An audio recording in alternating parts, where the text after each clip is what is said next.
And we're back. What's up, everybody? Welcome back to another edition of Nerd Rage Top 5 or Bottom 5. Today is going to be kind of a Bottom 5 conversation. This is brought to you by yours truly, Uncle Dolphin. Yo, what? This is the Bottom 5 most disappointing nerd geek films. These two gentlemen join me every week, Uncle Dolphin and Chris Pinkerton, if you're nasty, on a weekly podcast titled Nerd Rage Radio that you can find wherever podcasts are hosted. And we advise you to go over and check it out at least once, and then check back at least once every year to make sure you still hate it if it's not for you. Exactly. These opinions are subject to change at a whim, so they might change tomorrow. They might change by the next time that this episode goes on. Speaking of this episode, the uncut version will be on Patreon. Now, with that being said, Joe, this is your topic. You get to start it. Coming in at number 5 for most disappointing geek movie. The one that came to my top of my head was Batman and Robin, because it has potential, because it's Batman, because of the characters in it and the actors that are in it. Yeah. Like, if you just look at this on paper, it looks like it would be awesome. You know what's funny is I didn't include that film in my list, but I'm going to tell you why. I only hated them later in life. Oh, really? Yeah, when I was a kid, I was like, this is fine. I knew that Forever and Batman and Robin weren't as good. I knew that, but I also enjoyed them. It wasn't until I was older that I was like, oh my God, this is impossible to watch, specifically Batman and Robin. Bomb. Don't forget the freeze. Oh yeah, everybody chill. Yes. What killed the dinosaurs? The Ice Age. Oh, man. You got Arnold, you got Uma Thurman, what's it, George Clooney, Jim Chris Carrey. O'Donnell. Who do we blame for this? Is it the writer or the director or both? I don't know. I think it's the kind of stuff they should go on strike over. To be honest, it might be Kenner, because they say like around those times Kenner would come in and be like, look, we need these things. These are the toys that we have lined up. So we need you to follow. They were the pre-Hasbro. Yep. What do you got, Chris? Doctor Strange in the Multiverse of Madness. Ooh, that sucked. Man, I was. It did suck, but I was disappointed because the first one was so good. Yeah. I mean, that's the difference, right?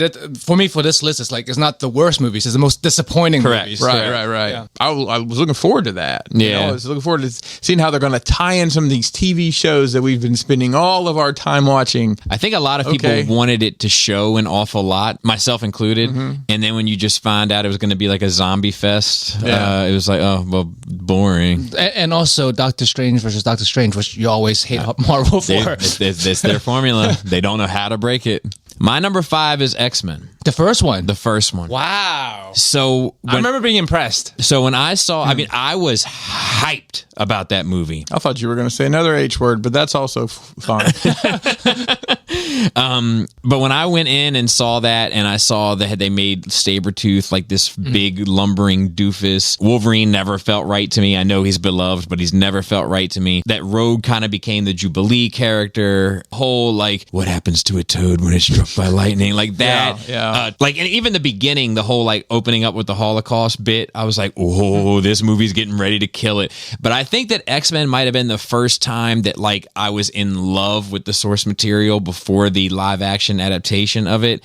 So when I saw it was, and subsequently it was the first time that I was super disappointed, because I was like, man, like this is undoing these characters that I've loved. Like, for me, it was like it was seeing superheroes in the theaters in blockbuster special effects are not what they are today, right? 20 years ago, that's very impressive to see those things done, and it's like, oh, we can see live action superhero movies. Yep. So like for me, it was an excitement of, dude, did it start like? Yeah, I was going to say, I think it created the modern era. As disappointed as you know, and I understand what you're saying coming from the comic side. And I hated the suits, dude. Like I just. What do you want to wear? Ariel spandex? Yes. You know, I mean, truthfully, like now they've shown that like you can do it and make it look cool. You know, it just was the first time that like I felt like characters that I knew and loved were being trampled on. As a result, it was super disappointing for me.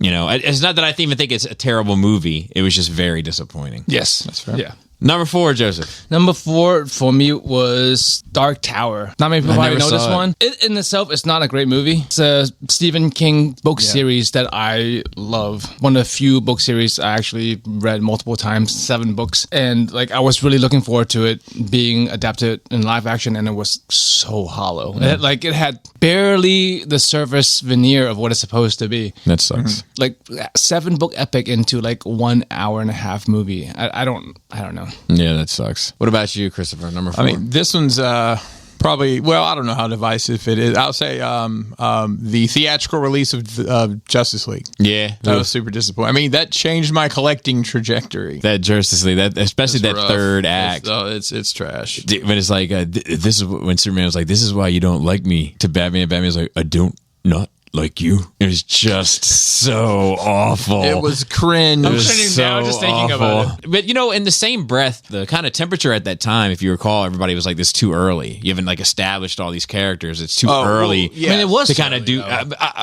so I think it's too early to get that. The Snyder Cut kind of introduced the characters slowly over 4 hours or whatever it was. So that one kind of worked. That one kind of worked. But like I remember I thought it was bad. I thought it was a bad movie, but I also remember saying like I expected it to be way worse. So you're not disappointed. So I wasn't disappointed in it personally, but I get it. My number 4 is the movie Wanted. In the comics, it's like actually like a pretty interesting discussion and sort of conversation about the importance of supervillains, and it's like a thought piece. You know what I mean? And then you watch this movie and it's just about like circus boat shooting. Like it's like, and I enjoyed it for that because I never read the books. Yeah, I mean, I didn't read them either, so I just thought it was a cool fun to idea. watch. Dude, it would be like, imagine you read a comic book that was about Dunkirk, right? The story of Dunkirk. And then you went and saw the movie and it was Tropical Thunder.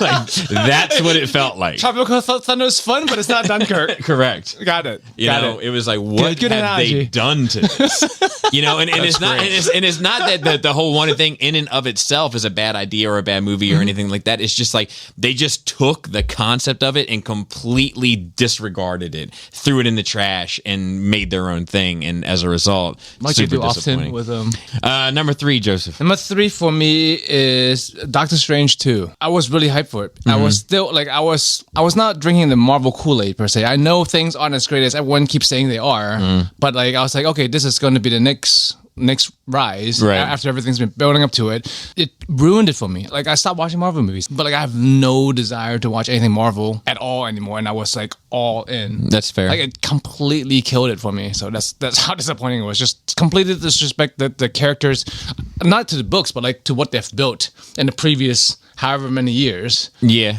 And like a dumb concept. And it's also something that should have, or it was in a position to like propel the whole thing forward, and it just spins its tires for 2.5 hours. Especially with all the hype train with like all the like teaser or the Easter egg characters. Are they going to have animated characters? Is this Who Framed Roger Rabbit? They're going to have that animated Spider-Man swing in? I remember all sorts of theories going around of like what to expect. How about you, Christopher, number 3? So for number 3, I'll give you 3 words. Somehow, Palpatine return. Bro. Star Wars Episode 9. It's a mess. We all know it's a mess. It's a fanfic. It appears that all they're doing now with these TV shows is trying to make it make sense, which I'm sure that was the plan all along, right? I mean, Clone Wars worked, so they were like, let's do that.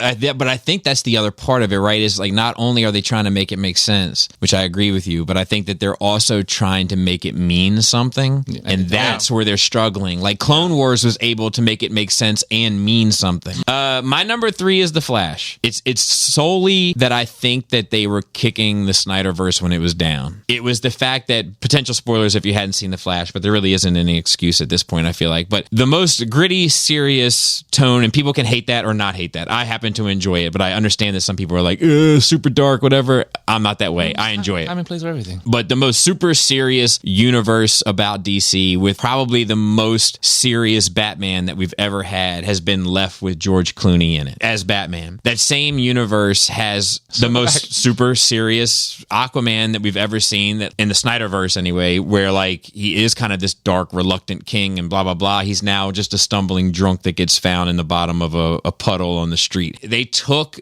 anything that was kind of like dark and I don't know, different in that way, and they just stripped it of everything and then left it out on the street in the same way. And it's literally. like that's what I found disappointing about it, is like you couldn't just so it's taking a new direction. What's done is done, right? James Gunn is coming in, Snyder's out. Like that's what it is. But you couldn't have it be that. You had to kick it or step on it on the way out, and that's what disappointed me. Number 2, Joseph. My number 2 is Flash, and it sounds like it would be something that's good. It's got Keaton Batman. It's got other cameos. So I went into this with some expectations, but it was off. I couldn't believe how bad it was. Like I could not believe how big budget a movie this is, how much hype train was built towards it, and how bad it was. It's like they paid everybody but the writer. But nothing saves this movie. The whole first hour, I was like annoyed. For like a third of the movie, I was like, this sucks. Yeah. So by the time anything even interesting happens visually, because we're all here for eye candy, some of us, right? Yeah. But even by then, I was still annoyed. So fair. Number 2. Well, guys, I hate to break it to you, but my number 2 is The Flash. It was cool to get the Keaton Batman and the Clooney thing at the end was, although you don't care for it, I thought it was a neat surprise. Yeah. To do. I don't know if they're going to do anything with it going forward or not. I don't. Well, one can hope. My number 2 is going to catch some flack at this table. Super Mario Brothers, or the live action one with Bob Hoskins and Leguizamo. Great movie. So it's so good. It's not. It was good when I was a kid, and it's good now. It's not. So it's fantastic. I think like it's similar to the X-Men for me, where like the X-Men was the first one where I like really was involved in the source material, but this was like the childhood version where like I had played the game. I know what the characters are supposed to look like. I know what they're supposed to do. I know how they're supposed to feel. And then I go watch this shit and I'm like, what the is this? And why are they calling it Mario Brothers? That's definitely it's Mario and Luigi Mario. Come on. I mean, I understand your point of view. Definitely. You definitely want things not to be with at all. But don't you think that like or nothing? I don't want the spirit of it. Don't you think this movie has more plot and character and world building than the game? I haven't seen it since the first time I saw it in the theater. I know that I've never seen Bowser look like Dennis Hopper. That part I know for sure. Like, you know what I mean? Like, it was easily like that. I don't know why they keep saying that's him, but that's 100% not him. Numero 1. Number 1 for me is Star Wars Episode 9. I always like Star Wars, and then I went into Episode 9 and saw like the most highly like priced worst fanfic of all time made. Like, I could not believe I was watching. I can say that movie is without a doubt the movie in my life that has had the single most negative impact on me, period. Like, bar none. Numero 1. The whole damn Bayverse. Don't get me wrong, they have some good parts, everybody. Yes. But those movies are a challenge to just get through, and like to rewatch any of those movies, it's just it's a chore. I mean, you really have to pay attention. There's things, and then even if you pay attention, there's things that don't work. No. So my number 1 is Transformers, the live action film, the first one. The first one. The first one, because the second wasn't that bad. Because the subsequent ones weren't as disappointing because I already knew what to expect. They became worse and worse and less disappointing at the same time. Yes, like as I think it was the stuff like, watching it for the first time, like Jazz like talk like he's in a rap video, but not a good rap video, like an impression of what he thinks a rap video should sound like a sitcom rapper. Like, yo, Prime, just chilling in the hood. Like, what are you talking about? What are you talking about? Well, they did get Eddie Winslow from Family Matters to do that voice. Was that really? Yeah, that's who it was. By the time that set in, the Bumblebee voice thing, the way that they looked, just all of it.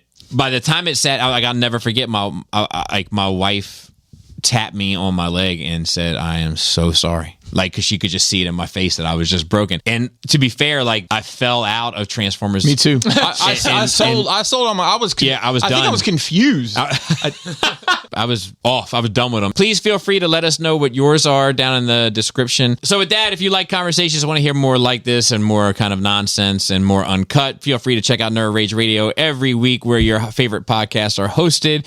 Uncle Dolphin, where can they find you? Just here. Just here. I live here. I live in the basement. In a little room. I'll show it to you. That's nice. And then, Chris, where can they find you? Oh, Crashbox Customs. Oh, look, it's a feather. I'm dropping it, Bobby. Oh, here it comes. Look at it. Oh, look at it. It's still going. It's out of the shot. Perfect. Crashbox Customs across the fruited plain. And with that, we'll be back next month with Chris's choice, but no spoilers for now. And with that, flappy lips, tasty toenails, tight traps, player. Peace.